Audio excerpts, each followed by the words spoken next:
Dharmendra Balyan, district Muzaffarnagar, Uttar Pradesh. एक प्यारा सा गांव अपना सदरुद्दीन नगर, हड़ोली माजरा, वहाँ का निवासी। और आज इस अभियान में जो शुरुआत करी इसलिए की कि जिंदगी अपने लिए ना हो के इस तरह जी के जाएं, इस तरह का कोई काम करके जाएं कि आने वाली पीढ़ियां किसी न किसी रूप में हमें याद करें।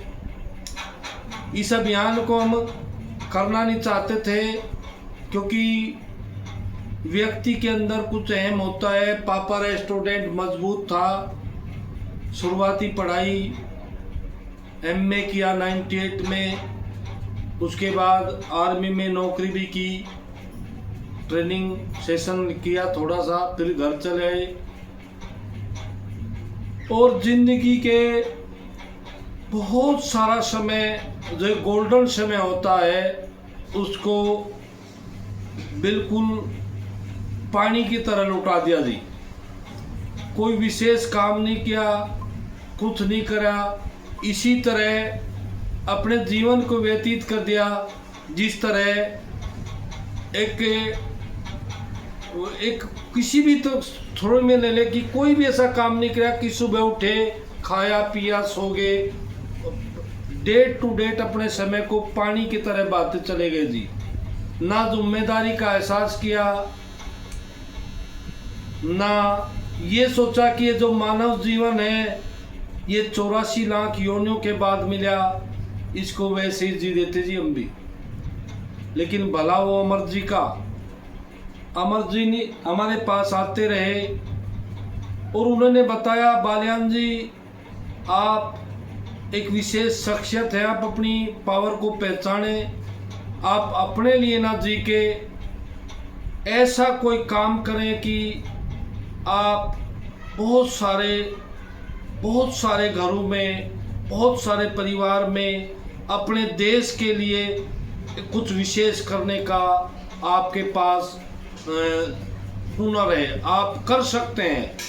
यानी कि जो आपका प्लान है वो आपके अंदर की उस शक्ति को पहचान लेता है कि आप कर सकते हैं जी। ना चाहते हुए हमने इस अभियान की शुरुआत की, लेकिन शुरुआत करने के बाद एक ही चीज करी कि या तो किसी काम को करो ना, और करो तो उस इंतहा तक करो कि वो पढ़ने वाली शक्ति, वो भगवान, वो अल्लाह जो भी हम मानते हैं, वो आपकी कामयाबी के लिए आपके साथ खड़े हो जा जी। और हमने इस अभियान को इसी तरीके से किया। 15-20 साल जिंदगी के वैसे खोने के बाद हमने महसूस किया कि हमारे जो 15-20 साल जिंदगी के बच्चे हैं इसमें एक ऐसी कहानी लिख के जाएंगे कि जाने के बाद भी हमारी एक पहचान, एक नाम इस दुनिया में, इस भारत के अंदर छोड़ के जाएंगे। और कोई ऐसा रास्ता नहीं था क्योंकि नौकरी का समय भी जा चुका, व्यापार नहीं कर सकते थे, लेकिन आरसीएम ने वो जरिया दिया कि हमने अपने आप को 5-6 महीने में इस तरह इतना स्ट्रॉन्ग किया। क्यों स्ट्रॉन्ग है? क्योंकि हमारे सामने सर्दी का मौसम दीवार नहीं बनी थी। सर्दी हो या गर्मी हो या बारिश हो, किसी चीज को हमने अपने आड़े नहीं आने दिया। बस एक ही चीज आड़े आई, वो एक ही चीज ठान ली कि हमें करना है। आई कैन डू इट, हाँ हम कर सकते हैं। और इस अभियान को हमें अपने लिए नहीं करना, ऐसे बहुत सारे परिवार, बहुत सारे बच्चे, बहुत सारी जो भारत के अंदर जनसंख्या है वो जूझ रही है जी, अपने जीवन से जूझ रही, क्योंकि जो उनको चाहिए वो मिल नहीं रहा जी। आप किसी भी परिवार के पास जाएं, वो अपने आप से संतुष्ट नहीं है जी, वो अपने जीवन से संतुष्ट नहीं है। कहीं ना कहीं अगर आप किसी भी व्यक्ति से बात करें, क्या कहेगा जी? काट रहे हैं जी, जुगाड़बाजी चल रही जी। लेकिन आरसीएम क्या सिखाता है जी? काटना नहीं सिखाता, जीना सिखाता है जी। और वो जीना भी अपने लिए नहीं सीमित रहता, बहुत सारे ऐसे परिवारों में रोशनी आप फैला सकते हैं कि वे परिवार आपके लिए कहेंगे आपका भला हो। अन्यथा आपका पड़ोसी भी आपको आपके लिए बुरा ही सोचता है जी। पड़ोसी अगर आप अच्छी ग्रोथ पे है, अच्छा काम चल रहा है, तो पड़ोसी ये सोचता है जी कब इसका कुछ बैक गियर लगे, यानी कि कब इसका नाश हो। कोई किसी को नहीं चाहता। इस भारत के अंदर लोगों की मेंटालिटी होगी अपने तक सीमित होगी जी, अपने तक, अपने भाई के प्रति भी द्वेष रखते हैं जी आज के दौर में। लेकिन आरसीएम एक ऐसा अभियान है जो भाई को भाई से मिलाता है, और बहुत सारे पूरे भारत में ऐसे नए भाई बहन तैयार हो जाते हैं जिनका प्यार अपने उस सगे भाई से, अपनी उस सगी बहन से भी ज़्यादा स्नेह और प्यार मिलता है ओनली ऑन इस अभियान से जी। तो आज का जो सेशन होगा, इस सेशन में कुछ नए साथी भी आज जुड़ेंगे, तो इसको हम थोड़े शुरू से लेकर चलेंगे, क्योंकि ये आरसीएम क्या है, कैसे हम इसको करें, और एक तीसरा जो विकल्प है जी क्यों करें। आज का टॉपिक हमारा आरसीएम पे ही है। तो सबसे पहले आरसीएम है क्या जी? आरसीएम है राइट कंसेप्ट मार्केटिंग, खरीदारी करने का एक सही तरीका। अगर ये सही तरीका है तो खरीदारी तो हमारे बाबा दादा भी करते हैं।